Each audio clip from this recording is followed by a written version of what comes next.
Bonjour à toutes et à tous, merci de nous avoir choisis pour vous informer des titres de ce bref. Affaire Idrissa Gana Gueye, la réaction surprenante du collectif Ultra Paris. Justice, affaire Adji Sarr Ousmane Sonko, la deuxième masseuse entendue. HLM, la police enquête sur une possible agression contre un homosexuel. Accident de la route, Eiffage Concession teste ses capacités de réaction lors d'une simulation spectaculaire. Distribution de l'eau, la CNO annonce des perturbations pour ce week-end. Mali, Assimi Goïta bloque les militaires sénégalais. On termine avec les sports. Qualifié en quart de finale de la Coupe du Sénégal en senior, junior et cadet, le Casa Sport brille sur tous les fronts. C'est tout pour les titres. Tout de suite, le développement.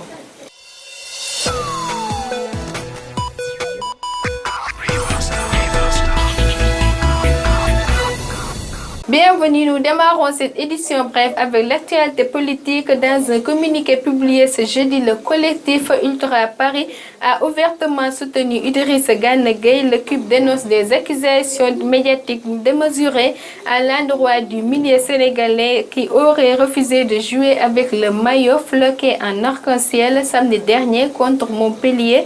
Chaque personne demeure encore libre de soutenir les causes de son choix de la manière qui lui convient, écrit le collectif Ultra Paris. Il rappelle à ses détracteurs qu'Idrissa Gana Gueye a toujours eu un comportement exemplaire et qu'il a toujours combattu avec force toutes sortes de discriminations. Il est intolérable pour que son humour soit ainsi jeté aux chiens et qu'il devienne le bouc émissaire des dérives homophobes de la société.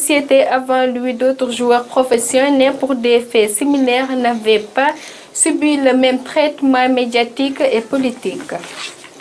Les auditions se poursuivent dans le cadre de l'instruction de l'affaire Sweet Beauty. Le doyen des juges Oumar Maham Diallo a entendu mercredi dernier la deuxième masseuse citée dans ce dossier. Cette dernière se nomme Aïssata Ba alias Maman.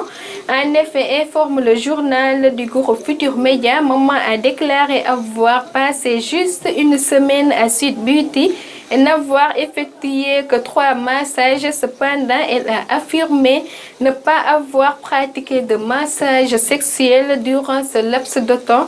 L'ex-collègue de Adji Sarr a confié au doyen des juges que pour faire leur travail, les masseuses portent des dessous jetables.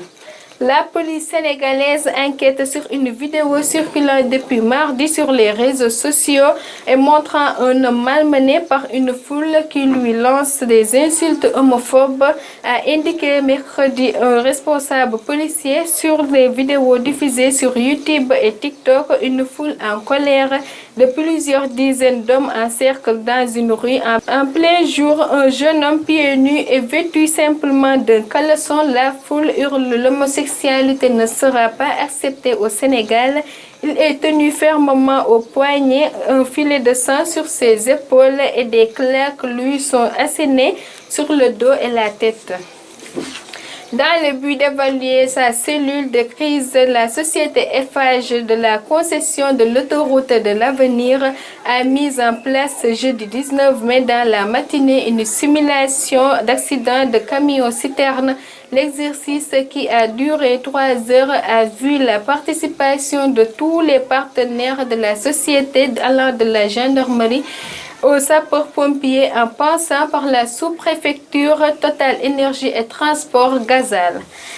La société chargée de la fourniture de l'eau annonce encore des perturbations dans la distribution de l'eau du samedi 21 mai à 7 h au dimanche 22 mai dans la nuit. Les raisons avancées sont des travaux de réhabilitation de l'usine de traitement d'eau potable et de la conduite de transport du lac de Guiers numéro 1, communément appelé ALG1. Les zones concernées sont Dakar et sa banlieue, Rufisque, Mbour, Thiès, Louga et ceux habitant les villages riverains. Pour pallier les désagréments, la CNO annonce que des mesures conservatoires seront prises, comme le déploiement des camions-citernes dans les zones les plus impactées.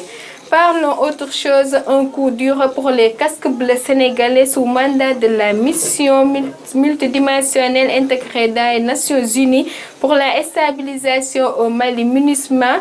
Les éléments du 10e bataillon présents sur zone doivent être relevés par ceux en provenance de Dakar, mais depuis un mois, ils sont bloqués en terre malienne. La relève ne pourra pas quitter la capitale sénégalaise pour survoler le territoire malien. Toutefois, regrette le porte-parole de la MINUSMA, le retard dans le déploiement des casques bleus sénégalais affecte le moral des troupes concernées et leur efficacité opérationnelle. On termine avec les sports, leader du championnat avec 5 points d'avance sur Génération Foot et Jaraaf. Le Casa Sport est bien parti pour remporter le championnat national, vainqueur de la Coupe du Sénégal senior de la saison dernière. Le club du président Seydou Sané a réussi cette année à qualifier ses 3 catégories juniors, seniors et cadets en quart de finale de la Coupe nationale. Voilà, c'est tout pour ce bref. Mesdames et messieurs, merci d'avoir suivi l'information sur la télévision XC TV. Restez fidèles aux autres programmes de la chaîne. Merci de votre confiance.